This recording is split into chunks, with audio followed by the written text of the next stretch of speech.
Hi, I'm Jeffrey Roach, Chief Economist for LPL Financial, with an update on what's new in the macro landscape and a call to action for investors. First, consumers made a lot more money than originally thought. Inflation adjusted disposable income, which is after taxes and social insurance payments, grew much faster over the past 24 months than originally thought. And you can see this chart that the consequence of high labor demand and plenty of job switching, workers saw their wages and salaries grow faster than inflation for the past 2 years. This is what consumers have left to spend on goods and services and also to save. This explains a lot why we've seen consumers have the ability to spend despite high price levels. Second, personal savings rate is higher than originally reported. If disposable incomes grew faster than originally thought, and real spending also grew but at a slower pace, then by definition, consumers now have a larger portion of money to save. This chart shows the improved amount of savings consumers have on their balance sheets.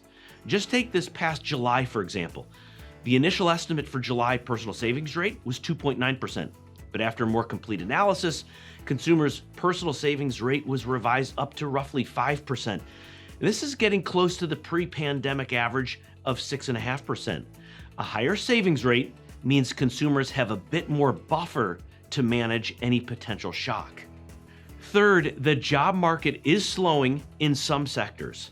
Chairman Powell popularized the openings to unemployment ratio from a report that used to be second tier, but because of the pandemic and high labor turnover, market watchers started tracking a survey that captured hirings and firings and quittings across sectors. The economy is roughly back to normal for the openings to unemployed ratio, that blue line, but the quits rate is at a new decade low outside of the temporary shock of the government shutdowns.